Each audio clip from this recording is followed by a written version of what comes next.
She told me to move on, but I found out she was carrying my child. You ever move somewhere just to disappear? Not to run exactly, but to breathe without someone watching you break. That was me. I packed what was left of my life into a truck, drove across 2 states, and ended up in a quiet Oregon town with nothing but silence and second thoughts. The kind of place where the wind has more stories than the people do. My name's Colin. I'm 28. 6 months ago, I had a house, a career, and a wife. Now I've got a toolkit, a rented house with peeling paint, and a heart I'm not sure still works the same. My ex shattered every part of me, cheated not once but over and over. Lied so effortlessly it made me question reality. And when I overheard her mocking me to her friends, laughing about how easily I forgave her, that was it. The end. No dramatic fights. Just me finally leaving. I didn't come here to heal. I came here because I didn't know what else to do. I just needed space, to think, to not think, to remember what peace sounded like. Then I met her, Laurel. She didn't crash into my world. She didn't flirt or chase or even try. She just existed quietly, gracefully next door. The kind of presence that makes you notice silence again. She gardened, read books, walked her little dog, and smiled like it cost her something. I told myself she was just a neighbor. I wasn't ready. She probably wasn't either. And yet day by day, something shifted. A look held a second too long. A shared smile at the mailbox. A plate of banana bread that felt warmer than the oven it came from. I didn't know her story. She didn't know mine. But somehow in the soft spaces between brokenness, we started to see each other. And the craziest thing, the day I told her I was falling for her, she looked me in the eyes and said, "Colin, I'm a widow. You deserve someone young and free." But the way she looked at me, that look didn't say goodbye. It said, "Please don't leave." I didn't understand it at the time, but what came next would change both our lives forever. The first time Laurel stepped past the edge of my yard, it felt like gravity had changed. She was holding a watering can and asked if I needed help with the bags of soil I had picked up from the garden store. I laughed and said no, but her eyes lingered as if she'd heard more in my voice than what I'd said. That same evening, she showed up again, this time with a loaf of banana bread. "Welcome to the neighborhood," she said shyly, her hands tucked into the sleeves of her cardigan. We stood on the porch talking for 10 minutes, maybe 15, about nothing that really mattered. But her voice had this calming rhythm, like a song I'd forgotten I used to love. When she turned to leave, Murphy looked back at me and wagged his tail like he knew something I didn't. It became a pattern, a quiet pattern. We'd see each other while bringing in the mail or at the grocery store in town. Sometimes she'd wave from her garden. Other times we'd share a nod as I passed her on my morning walks. Then one Sunday morning I caught her tending to her roses and said something stupid like, "They look like a lot of work." She smiled and said, "They are, but they're worth it." I don't know why that line stuck with me. From there, we began to talk. Nothing deep at first, just safe topics. Her dog, my grill, Oregon's ridiculous weather. But each conversation felt like a slow excavation. We were both burying something beneath our skin, and little by little we were letting the other peek beneath the surface. A few weeks later, I invited her over for dinner. I told myself it was neighborly friendly. I grilled some burgers and lit up the backyard with a string of dim porch lights. She brought red wine and a salad she said she made up on the spot. Murphy curled up near the table like a chaperone, but one who didn't mind if we lingered too long in silence. That night, under the gentle hum of crickets, I told her about my wife, about the betrayal, about how I left without a plan. She didn't flinch. She told me about Miles, her husband. Gone 4 years now. Cancer. She said the word like it had worn her down to dust and then rebuilt her into something more fragile. "I moved here because I needed to forget what it felt like to wake up next to someone who wasn't going to live," she said. And then I forgot how to feel anything at all. We didn't say much after that, but something changed. She started coming by more often. I started leaving little things by her porch. A small flower pot I'd found at a thrift shop, a funny quote written on a sticky note. She'd laugh, and I'd catch glimpses of the girl she used to be, the woman she still was, beneath the grief. Then one night, as we sat on my porch wrapped in separate blankets, watching the rain fall soft and steady, I said it, "I think I'm starting to fall for you." She froze. Her blanket shifted slightly. Her eyes dropped to the ground. And when she finally looked up, she said, "I'm a widow Colin. You deserve someone young and free." But her eyes, they didn't agree with her mouth. They said, "Please say something to change my mind." And I did. I said, "Laurel, I'm not here to save you. I just want to stand beside you, if you'll let me." And that's when the real story began. The days that followed our dinner under the stars were gentle, marked by a slow but undeniable shift. Laurel and I didn't rush anything. There were no grand gestures, no heavy conversations right away. Instead, there was a shared understanding, a kind of mutual curiosity that unfolded between us naturally. Each morning, I'd find myself glancing across the fence looking for her in her garden. Sometimes she'd wave, sometimes she'd pretend not to see me, and then surprise me with a sarcastic quip when I least expected it.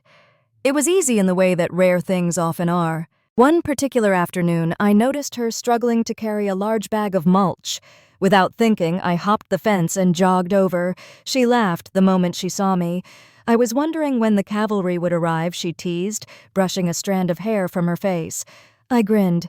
"You didn't even call for backup. Didn't have to. You're predictable." "Reliable," I corrected. "There's a difference." That afternoon, we worked side by side in her garden. I held the bag while she scooped out the soil, our arms occasionally brushing against each other. It felt intimate, but not in a forced way. When we were done, we sat on her porch, drinking lemonade she had made earlier that morning. Murphy lay curled at our feet, eyes half closed, basking in the warmth of the sun. "I don't remember the last time someone helped me without expecting something in return," she said quietly. "You don't owe me anything, Laurel," I replied. "I'm here because I want to be." She nodded, her eyes scanning the horizon. "That's the part that scares me." I didn't push. I let the silence hang heavy with meaning. That night I couldn't sleep. My mind kept going back to her words, the fear in her voice, the way she kept one foot rooted in the past, even as the other stepped into something new. A week later, I found an envelope on my porch. Inside was a single photo, a snapshot of Murphy as a puppy, mid-leap, ears flopping, and tongue out pure joy frozen in time. On the back, she'd written, "For when the days feel heavier than they should. L." I smiled like an idiot for 10 minutes straight. Our walks became more frequent. So did our dinners. Sometimes we cooked together, laughing over burned pasta or failed attempts at complicated recipes. Sometimes we just ordered pizza and watched old movies. Laurel would fall asleep on the couch, halfway through, her head resting on my shoulder, Murphy nestled between us. Those moments felt more real than anything I'd known in years. One Saturday, we took a drive up the coast. No plan, just the road and the rhythm of conversation. She played her favorite playlist, folk songs, some soft jazz, the occasional 80s ballad. I told her about my childhood, about the summer I broke my arm trying to impress a girl on a skateboard. She told me about Miles, her late husband, and how he used to sing horribly off-key just to make her laugh. He was the best kind of terrible, she said, with a smile that carried both warmth and ache. We pulled off at a lookout point, cliffs on one side, ocean on the other. I took her hand, and this time she didn't let go. It wasn't perfect. There were days she pulled away, days when she'd retreat into herself, and I'd have to resist the urge to fix it. She wasn't broken, she was healing. And healing isn't linear. One night, as the wind howled outside and the rain tapped softly against the windows, she confessed something that floored me. "I still talk to him sometimes," she said, her voice barely above a whisper. "In my head. I tell him about you." I swallowed the lump in my throat. "What does he say?" She smiled sadly. "He says, 'I'm glad you're not alone anymore.'" I reached for her hand. "I don't need to replace him, Laurel. I just want to be here with you for whatever this is." And she leaned in and kissed me, like that was the only answer she needed. Weeks turned to months. We became each other's constant. She introduced me to her closest friend, a fiery woman named Helen, who grilled me like an FBI agent for 30 straight minutes before finally cracking a smile and saying, "You'll do." I laughed. "Thanks for the vote of confidence." She winked. "Don't make me regret it." Laurel beamed through the whole interaction. Fall came again, and the leaves turned brilliant shades of gold and red. We spent afternoons raking evenings, baking mornings, lingering in bed longer than we probably should have. The town began to feel like a home I had always been meant to find. Then one day, Laurel handed me a small envelope. Inside was a positive pregnancy test. I stared at it, blinking, heart-pounding. "Are you—" She nodded slowly, tears already brimming. "I didn't think it could happen. I thought those dreams were behind me." I dropped to my knees in front of her, my hands trembling as I wrapped them around her waist. "This is real." She nodded again.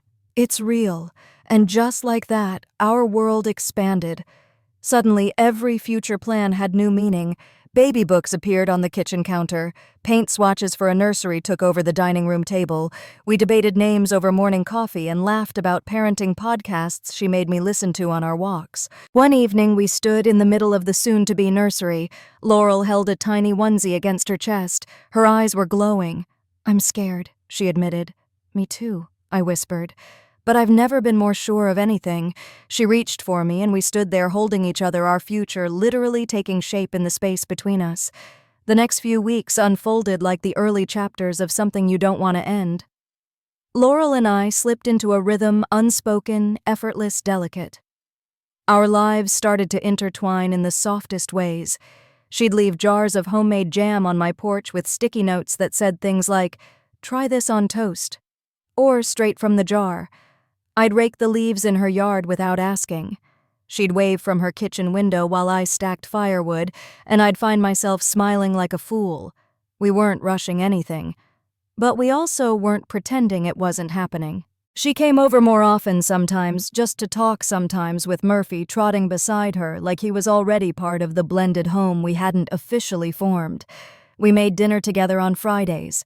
Sunday mornings were for coffee and walks through the farmer's market. It felt natural, real, like I had finally stumbled into the kind of relationship that didn't require me to shrink or perform. Still, there were moments when the past snuck in quiet ghosts that whispered old fears. Sometimes I'd catch Laurel staring at a photo on her mantel, her and Miles smiling arms around each other, frozen in a time that didn't include me. I never asked her to move the picture. I wouldn't. That part of her life was sacred, and I wasn't here to erase it. One night after dinner, we sat on my porch in silence. The crickets were loud. The moon was full. She had her legs tucked under her sweater draped over her shoulders. "I still talk to him sometimes," she said quietly, as if testing whether I could handle that kind of honesty. "Miles." I don't expect him to answer, but sometimes I just say things out loud. Just in case. I didn't flinch.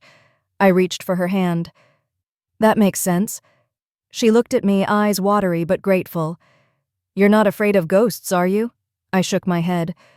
"I think the only time ghosts become a problem is when we pretend they're not there." She leaned into me, her head against my shoulder. "You make it easier to breathe." And in that moment, I realized something I hadn't admitted before. Laurel didn't make me forget my past. She made it feel less heavy, and I think I did the same for her. We took our time. No big labels. No declarations, just slow, deliberate choosing of each other day after day. Then came the first test. Her sister Mel came to town, a weekend visit, short and unannounced. We were in Laurel's kitchen when the knock came. She looked startled. She said she might visit, but I didn't think it'd be now. "Do you want me to leave?" I asked. "No," she said quickly, almost too quickly. "Stay, please." Mel was sharp-polished and 5 years older than Laurel. When she walked in and saw me, her eyes narrowed. "This the neighbor?" she asked. Laurel nodded. "Colin." I extended my hand. "Nice to meet you." She took it, but her grip was stiff. Her eyes did a quick scan my shirt, my shoes, the fact that Murphy was practically curled around my feet like he belonged there. Mel didn't say much that night, but her silences spoke volumes. Later, when she and Laurel were alone in the other room, I heard it. Not the full conversation, just sharp edges. He's younger. Isn't that complicated? I don't need your permission. You just buried a husband. And now this isn't just anything. I stepped outside so I wouldn't hear more. When Laurel came to find me, her face was tight. I'm sorry. Don't be, I said. She's family. She's allowed to worry. She thinks I'm being reckless. Are you? Laurel looked at me. Really looked. No. I've never been more sure of anything. We didn't talk about it again. Mel left Sunday evening. Her goodbye was civil, if not warm. As she hugged Laurel, I heard her whisper, "Just be careful, okay?" We were careful. Not in a walking on eggshells way, but in the way you handle something precious. Thoughtfully. With intention. And then another shift. A bigger one. One morning, Laurel showed up at my door. Her cheeks were flushed. She had no makeup on, hair tied in a messy knot. She looked beautiful. I need to tell you something, she said. I stepped aside, let her in. What is it? She paced a little, sat, stood again. Then she blurted it out. I might be pregnant. I stared. My mind went blank. She kept going fast. I haven't taken a test. I'm not sure. I could be wrong, but I'm late, and it feels different. I needed you to know. I walked over gently, took her hand. Are you scared? Yes, she said, eyes wide, terrified, and also not entirely unhappy about it. I smiled. Then we'll figure it out together. We bought a test that afternoon, waited in the bathroom like teenagers, nervous and awkward and laughing too hard at nothing. When the little plus sign appeared, we both went quiet. I didn't think I'd ever have this, she whispered. I kissed her forehead. Me neither. That night we sat on her porch, planning nothing but dreaming everything. Baby names, diaper brands, whether Murphy would be jealous. I still don't know what this will look like, she said. It'll look like us, I replied. Messy, imperfect, but real. As the stars came out and the wind grew cold, we wrapped ourselves in an old blanket and held each other tight. Not out of fear, but because we both finally knew what it felt like to be chosen and to choose right back. There's a moment sometimes when life slows just enough to let you realize you're no longer waiting for the other shoe to drop. For me, that moment came in the quiet of a hospital room when Laurel placed our newborn daughter in my arms for the very first time. Her name was Eva, 7 pounds even, with wisps of dark auburn hair and lungs strong enough to announce her arrival to the entire maternity ward. Laurel was exhausted, glowing, tearful. I was overwhelmed in a way I didn't know how to explain. I looked down at Eva, swaddled and squirming, and everything else, every betrayal, every heartache, every time I thought I'd lost my chance at love, just faded into white noise. Because this was the beginning of something sacred. We brought Eva home to the same small house with the wraparound porch and the creaky gate Laurel always swore she'd replace, but never did. Murphy greeted us at the door, tail wagging like he already knew his family had grown by one. The nursery we'd built together was simple, warm, a mobile of stars above the crib, handmade shelves with old storybooks, a rocker by the window where Laurel would sit for hours humming lullabies that weren't always in tune, but were always full of love. We weren't perfect parents, but we were present, and that we decided was more than enough. There were still moments of doubt. Laurel would sometimes sit quietly in the evenings, staring out at the garden, lost in thought. I knew those moments weren't about me. They were about Miles, about grief, about love that had transformed but hadn't vanished. And I respected that, because real love doesn't erase what came before. It honors it and builds something new beside it. One night, as Eva slept between us on the bed, Laurel reached for my hand. "You saved me," she whispered. I shook my head gently. No, we saved each other. If you're still watching this, maybe you know what it feels like to rebuild your life from rubble. Maybe you understand what it's like to love someone with a past that doesn't vanish, but instead becomes part of the foundation for something stronger. Maybe like us, you've learned that second chances don't always come in neat packages, but when they do come, you hold on to them like hell. If this story meant something to you, tell us in the comments. Have you ever fallen in love at the wrong time, or with the person no one expected? Do you believe in love after loss? We'd love to hear your story. And if this video reminded you that love can grow in even the most unexpected places, don't forget to like, subscribe, and share this with someone who needs hope today. Because sometimes the quietest stories are the ones that speak the loudest. And sometimes, healing doesn't look like moving on. It looks like moving forward hand in hand, heart wide open.